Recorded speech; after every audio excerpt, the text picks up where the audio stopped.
Magandang tanghali sa inyo, no? Ngayon lang ulit ako nakapag-live, no? Shoutout kay Aso Master, kay Lian, uh, kay Aaron, magandang hapon sa inyo. So ano lang, no? Ngayon lang tayo nakapag-live. So kung yung nasa background ko, mga boss, kung titignan nyo, ito yung, yung open na yung online applications by June 1 up to September. So kung makikita nyo sa background natin, yan. So yan, so yung ating cadet application ay mag-open na po. So sa inyo na gustong pumasok ay i-check nyo, no? I-check nyo sa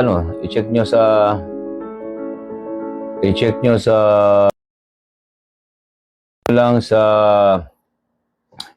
PNP. So may marami nagtatanong sa akin, no? Yung mga nag-comment. So ngayon natin yung sasagutin, no, yung mga comment nyo, no, tungkol sa about sa PNP. Okay? So paki-share na rin, mga boss, yung ating live, tsaka pa-heart na rin. So hard tap nyo lang yung inyong mga screen. Kung pwede. Paki-hard tap lang. So basahin ko lang yung ibang mga comment, no. May mga nagtatanong kasi, mga boss. Yung iba naman po, ang coverage definitely is just same as the college entrance test. But isa po ang PNP sa pinakamahirap na exam na ipasa. But even though with that na mahirap, maraming pong pumapasa sa academy, no? Marami pa rin pumapasa, no? It's only the best among the best ang kinukuha dito. Hindi po pwede ang malabong mata sa PNP, yun po. So yan lang po, no? May sabi po ba na anti-corrupt? No. Yung may sungki sa ipin, hindi ko masabi, no? But it is the dental officer will be the one to make the recommendations. Yan. Pag college graduate ka, Ian, kay Boss Ian, as long na hindi ka pa 22 mo sa mga ganun, no? Na napapawisan ka palagi, para pagpasok mo dito sa academy, kung mabigla man yung katawan mo, alam mo na napaghandaan mo na. Okay? Yun lang ang matips ko sa inyo. Tapos emotionally prepare mo na alam mo malalayo ka sa pamilya mo, sa girlfriend mo, no? Sigurado ko, mapapalayo ka sa girlfriend mo. Baka umiyak ka. Ba? Baka mapaiyak ka eh. Yan ang problema, boss, no? Yung iba dyan, nalulungkot kasi na-miss nila yung girlfriend nila. So, yan. So, yun ang gagawin mo. Wala nang iba. True naman siyan, preparation mo, takbo, exercise ka, sa init, ganito may gagawin ka, kunyari magsibak ka ng kahoy or what, or maglinis ka ng sasakyan mo sa labas, sa ng init, sanayin mo sarili mo na gano'n ang routine mo. Every day. Tapos pahinga ka ng weekend, tulog ka pa sa mga activities ng kadete inside because sila ay being handled by the tactics group. I think by the second class cadets, they are handling the plebes. So kami, nakikita lang namin sila when they pass and they're doing their activity in the field, no, sa campus field. That's it. But yung kami ay nakikipag-interact with the plebes, no, we do not do that. We are barred from conniving or interacting with the plebes. The second class cadets, pwede namin makausap, but them, no. We tried not to do that because they are in the process of transition. So mahirap po ang transition period dito, no. Talaga really you have to, alam nyo kasi ngayon, comparing to us before, marami nga nagko-compare, no.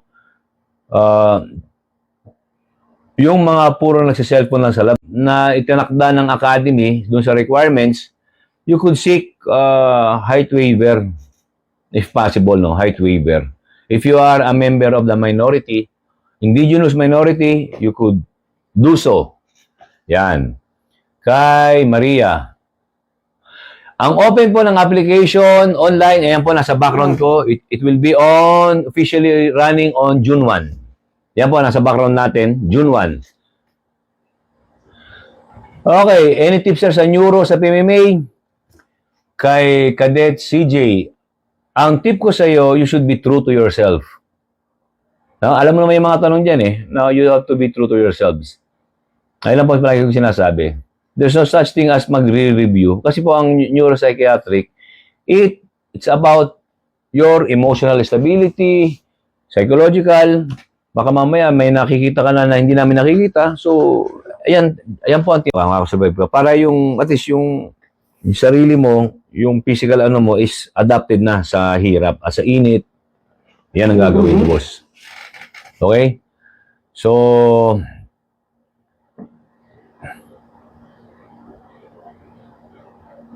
ano pa ba?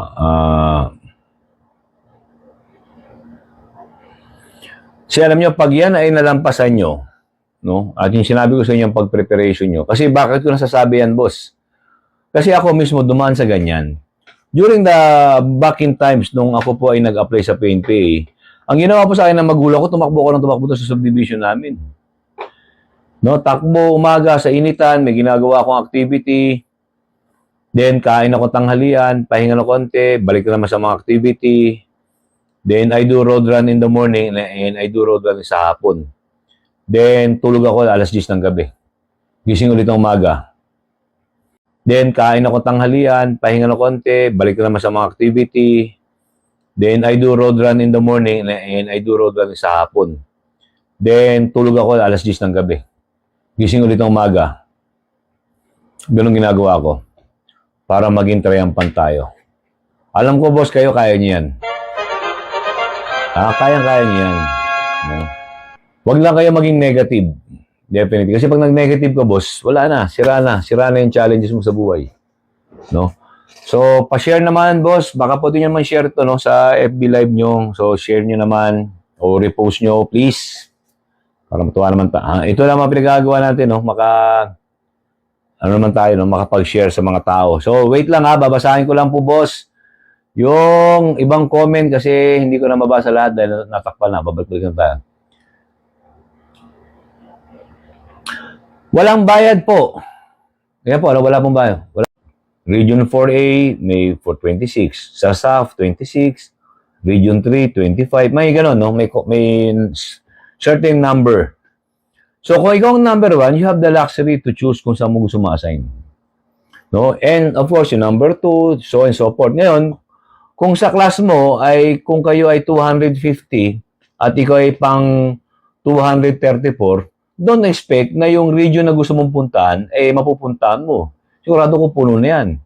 Ang maiiwan na yan, yung BARM, CAR, yung mga Mindanao area region, yun lang. Ganyan ang nangyari dun sa mga ibang kadete.